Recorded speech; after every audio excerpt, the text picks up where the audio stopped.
Amém. Graças a Deus por isso. Boa noite, queridos. Graça e paz no Senhor Jesus. As crianças permanecerão no templo hoje. Nos demais domingos nós temos culto infantil, mas sempre no primeiro domingo de cada mês elas permanecem no templo, porque temos a ceia do Senhor.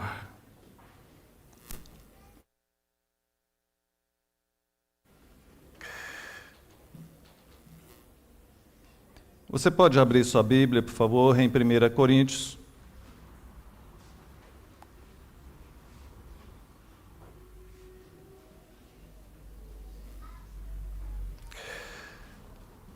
Os diáconos pediram para avisar que os ventiladores estão com problemas, porque estamos numa reforma elétrica. Reforma essa que já está bem adiantado, graças ao empenho, ao trabalho dos irmãos da Junta Diaconal, juntamente com alguns outros irmãos, como o Luciano. Inclusive, a questão elétrica agora já está preparada para receber ar-condicionado. Então, qualquer momento que algum irmão desejar fazer uma doação para adquirirmos ar-condicionado, agora já é possível instalar. 1 Coríntios, capítulo de número 3.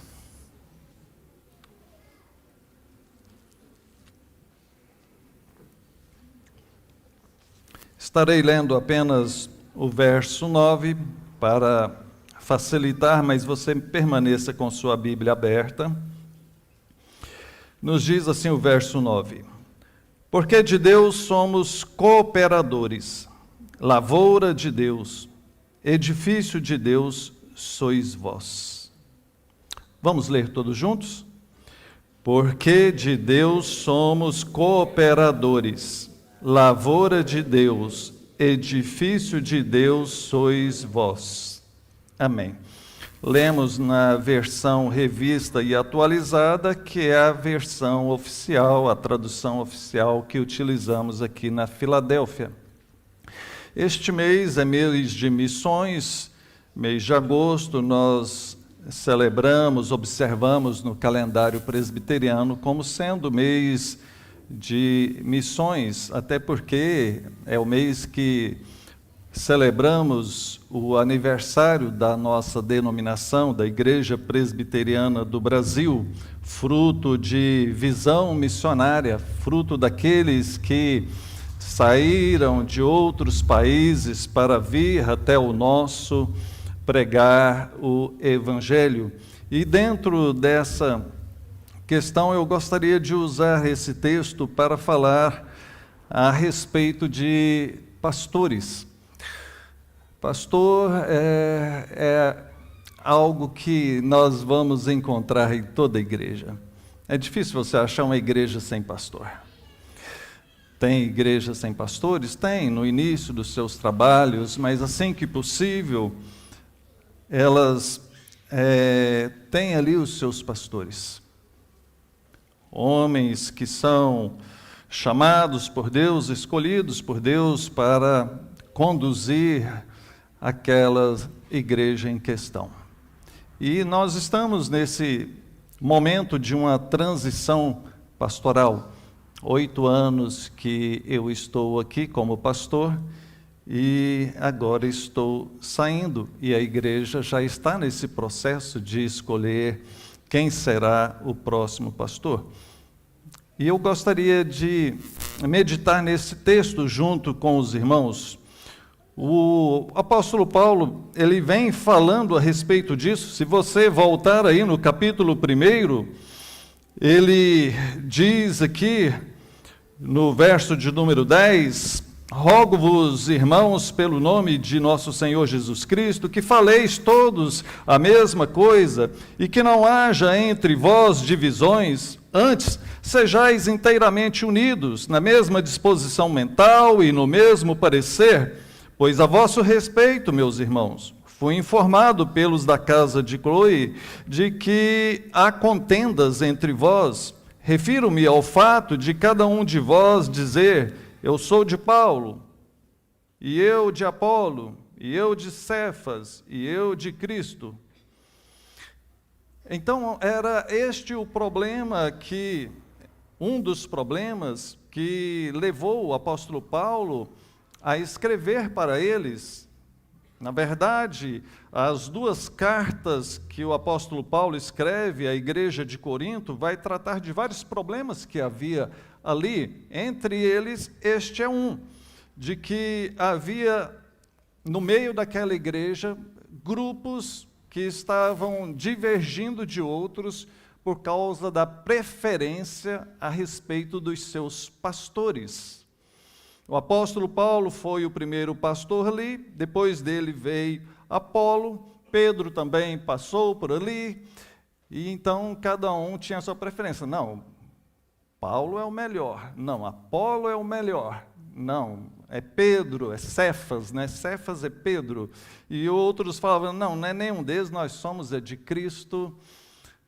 E por conta disso é que ele está chamando a atenção deles. No capítulo 3, que é onde iremos meditar mais precisamente, ele inicia dizendo: eu, porém, irmãos, não vos pude falar como a espirituais, e sim como a carnais, como a crianças em Cristo. Observe que é uma exortação séria.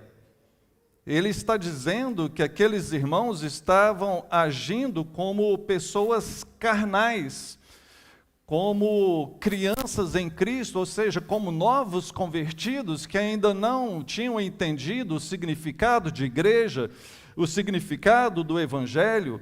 Ele está falando, olha, vocês não estão agindo como pessoas maduras na fé, não estão agindo como pessoas espirituais, mas sim como os de fora, como pessoas carnais. Isso porque naquela região, naquele lugar, havia muito disso. Quem que é o melhor filósofo? Quem que é o melhor orador? Verso de número 2, ele diz: leite vos dei a beber, não vos dei alimento sólido, porque ainda não podíeis suportá-lo. Ele está falando a respeito do ensinamento bíblico, o leite como sendo esse ensinamento básico, e o alimento sólido como um ensinamento mais profundo. Ele diz: nem ainda agora podeis, porque ainda sois carnais. Porquanto, havendo entre vós ciúmes e contendas, não é assim que sois carnais e andais segundo os homens, o homem? Na verdade, queridos, o ciúme é um pecado que brota no coração do ser humano, algo doentio, algo extremamente negativo e algo que acomete a todos nós em certa medida.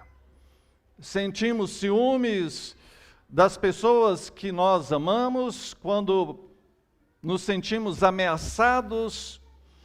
Sentimos ciúmes quando percebemos que alguém faz algo melhor do que nós. Por exemplo, no nosso trabalho ou na escola, sentimos ciúmes daquele que recebe elogio do professor, que tira melhor nota. Sentimos ciúmes, às vezes, até dentro da igreja, de alguém que desempenha um ministério melhor do que você. E é disso que ele está falando aqui, porque eles estavam como que enciumados uns dos outros a respeito da preferência que estavam manifestando a respeito dos pastores.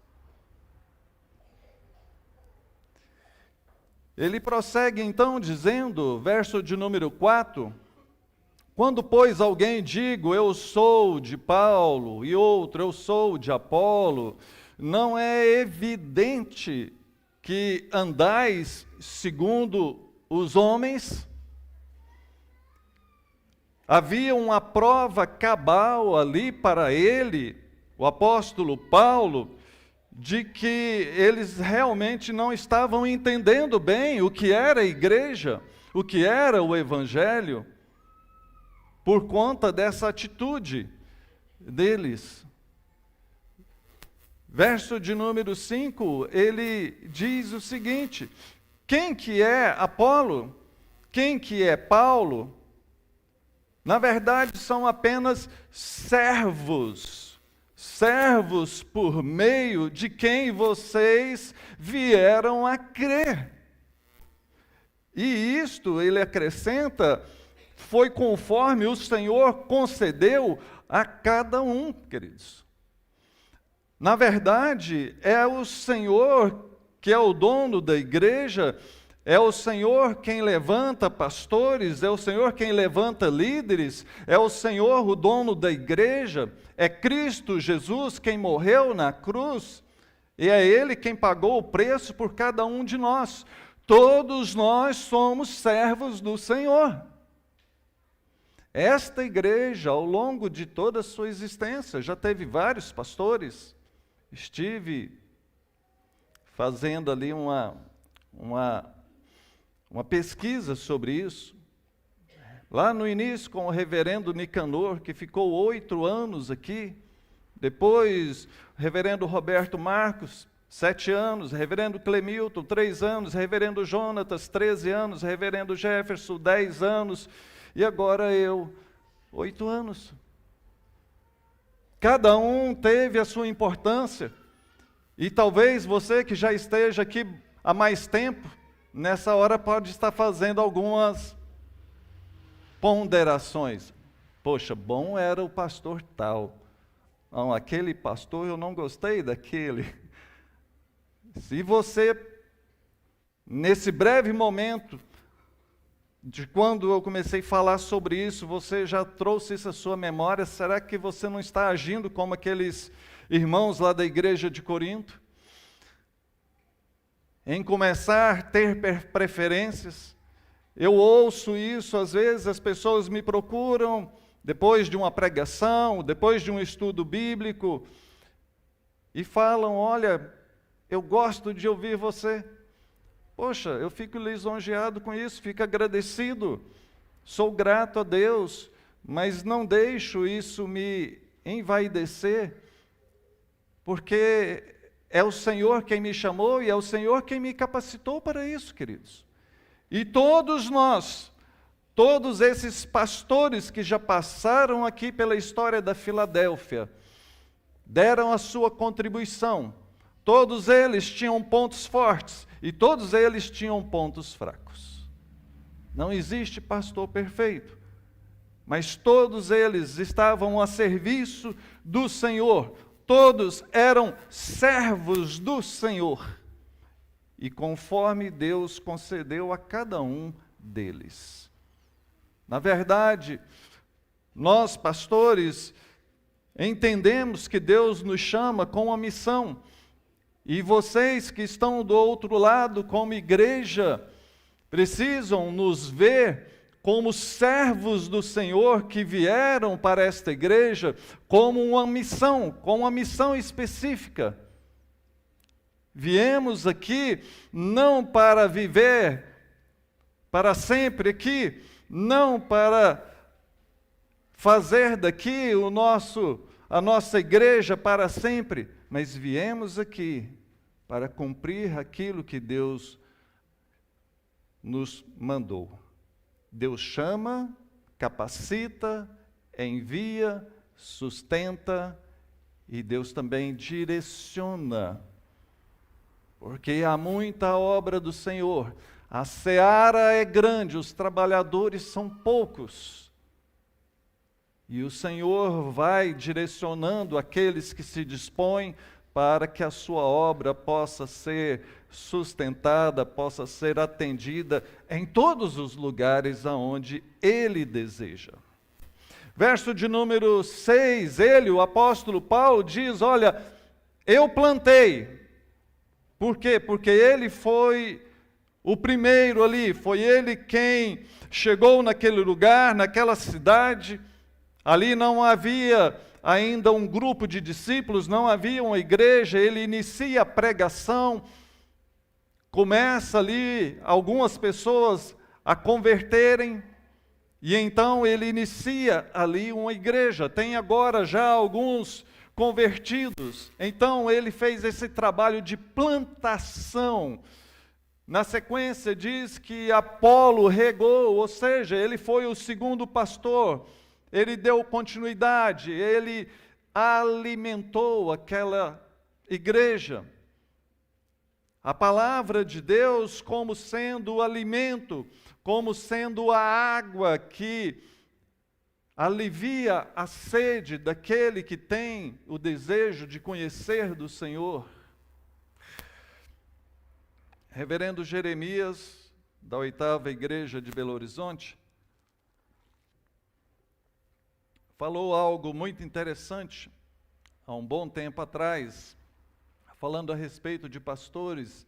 Ele direcionou uma palavra para todos os membros num congresso que eu e minha esposa fomos, gente de todo lugar do Brasil. Ele falou: olha, todo mundo gosta de grandes pregadores, todos nós gostamos de ouvir aqueles que estão em evidência e que têm um conhecimento maior, têm uma eloquência maior, são bons expositores. Realmente isso é bom, eu gosto, todos gostam, quem não gosta? Mas ele diz, nós precisamos aprender a valorizar os pastores das igrejas locais, porque é eles que semana após semana vai trazendo o alimento espiritual para você. Sabe, queridos, todos esses pastores que passaram por aqui, pela Filadélfia, foram semana após semana ministrando essa palavra que é vida, que é alimento, que é água, que mata a fome, que mata a sede, que nos nutre espiritualmente. Então veja, somos servos de Deus, e é isso que eu gostaria que você entendesse, que não se trata de pessoas, que não se trata do pastor Wagner, do pastor Jefferson, do pastor Jonatas e assim os outros. Todos nós somos meros servos, mas o crescimento vem de quem? Vem do Senhor. É Ele quem sustenta a cada um de nós. É Ele quem sustenta a sua própria igreja. É Ele quem supre a igreja de pessoas. Certa feita, para ilustrar o que eu quero dizer, já como pastor, numa outra igreja, começou a haver um problema no meio da equipe de louvor. Ninguém estava querendo participar. Ninguém queria cumprir escala. Começou alguns probleminhas que eu acho que acontece só para lá, para o Goiás. Alguns ciúminhos uns dos outros, não quero tocar com fulano, não gosto de cantar com ciclano. Começou aquele negócio, coisa e tal, e a gente tentando aconselhar, tentando, vai daqui, vai dali. Um dia eu cheguei e falei, seguinte, nós não vamos ter louvor por um mês. Vocês estão todos suspensos, vão sentar no banco e ouvir que vocês estão precisando. E nós ficamos um mês sem louvor. Eu chegava, lia 2 salmos, fazia o sermão e íamos embora. Tinham vários músicos, vários cantores na igreja. Mas faltava disposição, faltava maturidade, faltava essa visão de que não se trata de pessoas, se trata do reino de Deus, da igreja do Senhor. Sabe, queridos, o Senhor sempre vai prover. Foi Hudson Taylor quem disse certa vez que a obra de Deus, feita do jeito de Deus, sempre terá o sustento de Deus. Deus nunca deixará a igreja dele. O Senhor sempre proverá os recursos, sejam humanos, sejam financeiros, para que a obra dele avance, siga adiante. Eu plantei, Apolo regou, mas o crescimento veio de Deus, de modo que nem o que planta é alguma coisa, nem o que rega, mas é Deus. É Deus que dá o crescimento.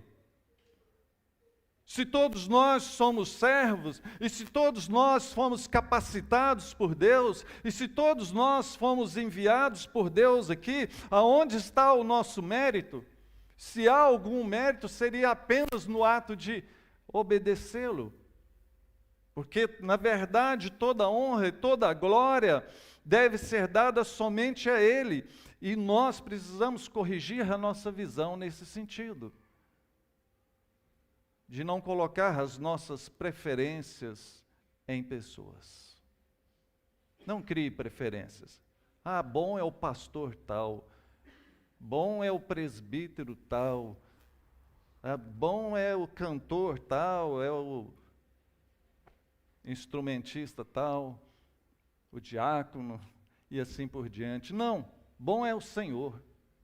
Todos nós somos pessoas imperfeitas, buscando a cada dia melhorar com a graça do Senhor. Verso de número 8, ora, o que planta e o que rega são um, e cada um receberá o seu galardão, segundo o seu próprio trabalho. Porque de Deus somos cooperadores. Lavoura de Deus, edifício de Deus sois vós. É o texto que nós lemos no início, verso de número 9. Ele mostra então a igreja como sendo esse corpo dinâmico. Ao mesmo tempo, nós somos a lavoura, é a figura aqui do campo, uma plantação. E na lavoura você tem todas as etapas, todos os estágios. Primeiro você precisa trabalhar a terra, depois você precisa plantar o grão, depois você precisa regar, depois você precisa limpar das ervas daninhas que vão tentando aparecer ali e impedir o crescimento. E quando aquilo cresce, regado e cuidado, chega-se ao ponto da colheita. E quando se colhe aquilo, aquilo vai servir para algo, não é para colher apenas para guardar. E nesse ponto, nessa ilustração, entenda que se você já cresceu na fé, se você já é um crente maduro, se você então já frutificou com seus dons, com seus talentos, isso é para servir. Você já viu alguma planta se alimentar do próprio fruto? Um abacateiro se alimentar do próprio abacate, uma laranjeira da própria laranja? Todo fruto vai servir para outros, para os pássaros, para os animais, para o ser humano. O Senhor te capacitou, te deu dons, te deu talento, te capacitou para você poder frutificar para o bem do reino dele, da igreja dele. Então tudo é para a igreja, tudo é para o reino do Senhor. É o Senhor nos capacitando nessa multiforme graça, com uma variedade enorme de pessoas diferentes, cada um com sua habilidade, com o seu dom, para que a igreja possa ser suprida, abastecida em todas as áreas necessárias. Não há nada mais importante.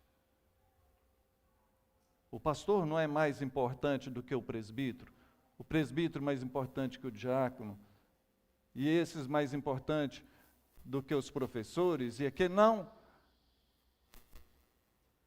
Todos nós somos servos e todos nós estamos a serviço da igreja, somos a lavoura, somos o edifício, aquele edifício que dá a ideia de crescimento, tijolo após tijolo, vai subindo, vai crescendo, e ele mostra que de Deus nós somos então os cooperadores, estamos cooperando nessa lavoura, nessa construção desse edifício. Ele faz tudo isso utilizando pessoas, como eu, como você. É o método dele, é a forma que ele decidiu utilizar, construir, edificar o seu reino, é utilizando pessoas como nós. Então, queridos, quero concluir com os versículos que se encontram do verso 21 ao 23. No verso de número 21, do mesmo capítulo 3, ele diz assim: portanto, ninguém se glorie nos homens, ninguém coloque essa glória, essa preferência em pessoas. Por quê? Porque, na verdade, tudo é vosso.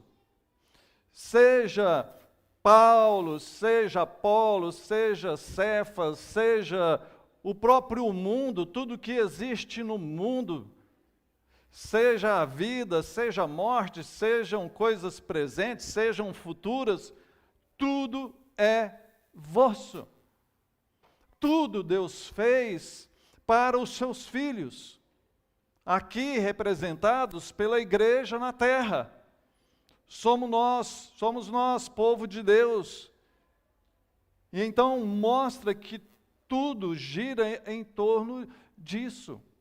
Um povo amado, uma geração eleita, um povo escolhido, guardado, criado, redimido pelo Senhor, e todo o esforço, tudo que Ele move é no sentido de sustentar a sua igreja.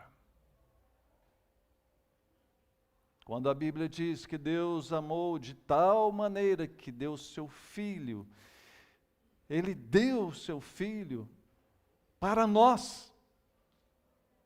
Ele deu o seu Filho pela igreja. Se Deus chegou ao ponto de dar o seu próprio Filho pela igreja, quanto mais nós. Então, queridos, o que é um pastor? O que é um presbítero, um diácono, um professor? Alguém que toca ou canta no louvor? O que é alguém que trabalha em algum ministério da igreja?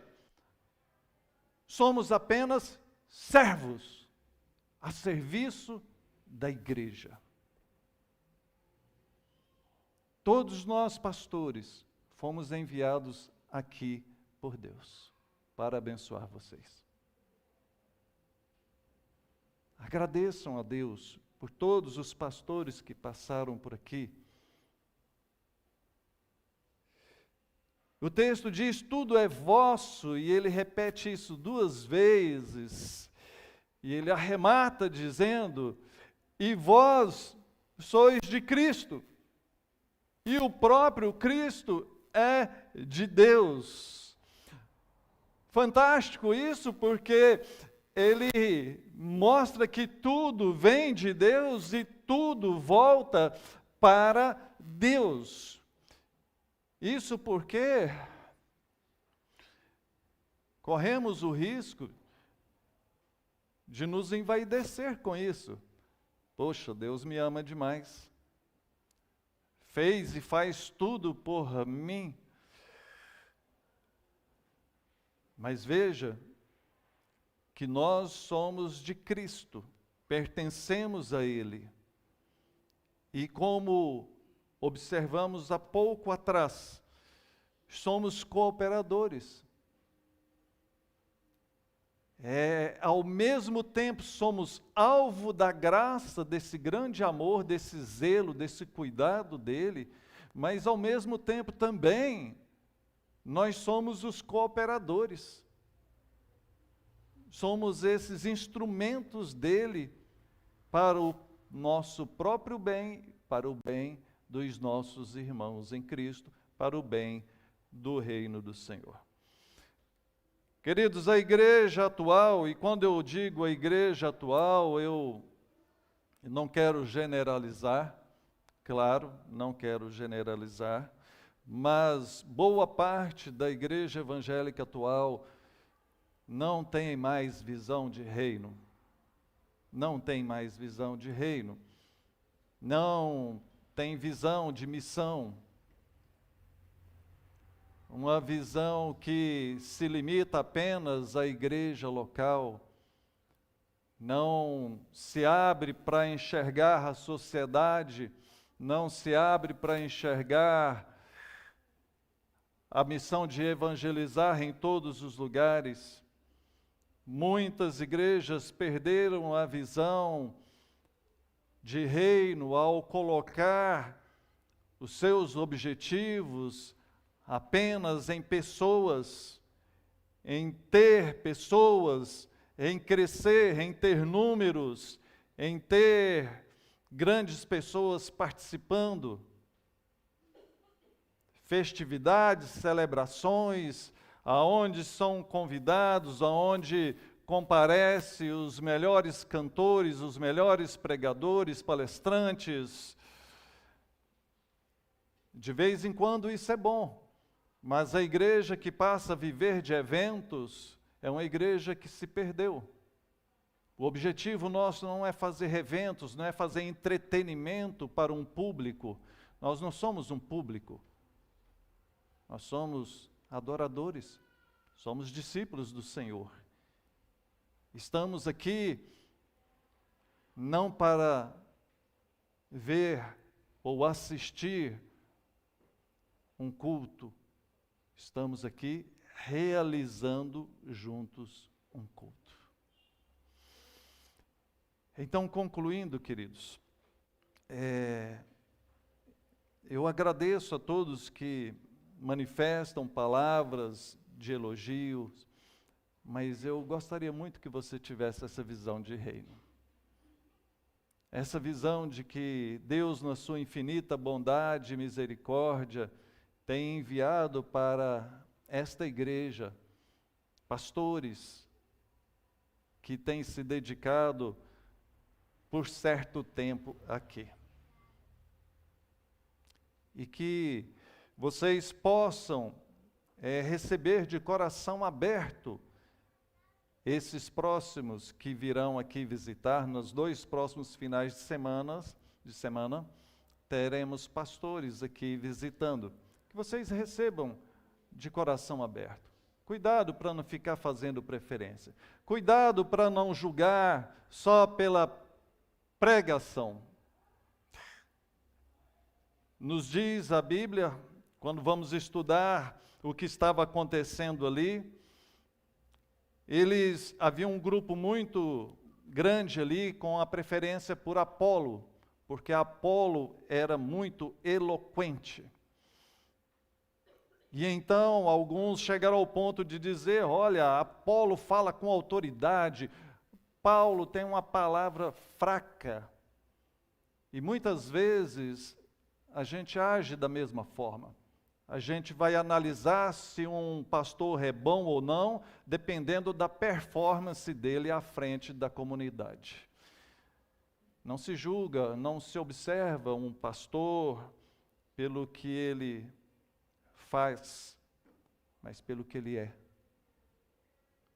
Orem, observem se é um homem de Deus, um homem de família, um homem correto, e acima de tudo, se é aquele que Deus realmente deseja para estar nos próximos anos aqui nessa igreja.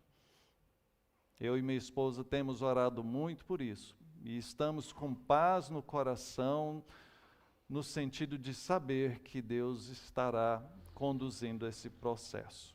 Estamos tristes por deixá-los? Sim, estamos. Mas ao mesmo tempo, confiantes de que a vontade do Senhor é que deve prevalecer. Que Deus abençoe. Vamos orar? Pai querido, louvado seja o Senhor. Nós, ó Deus, somos gratos porque na Tua infinita graça, o Senhor abençoa-nos como igreja, levantando líderes, homens e mulheres que se dispõem a trabalhar em prol do teu reino. Dai-nos, ó Deus, visão de reino. Dai-nos, ó Deus, maturidade para podermos ver dessa forma, todos trabalhando em prol do teu reino. E a cada um, ó Deus, que ainda não tem feito isso, que o Senhor desperte para que eles também possam estar dedicando de alguma maneira. Que a tua bênção seja assim, que o Senhor esteja guiando esta igreja como o Senhor já fez até aqui. Te pedimos isso em nome de Jesus. Amém. Vamos passar ao momento da ceia do Senhor. Quero pedir aos presbíteros que estejam aqui à frente comigo, juntamente com a equipe de louvor.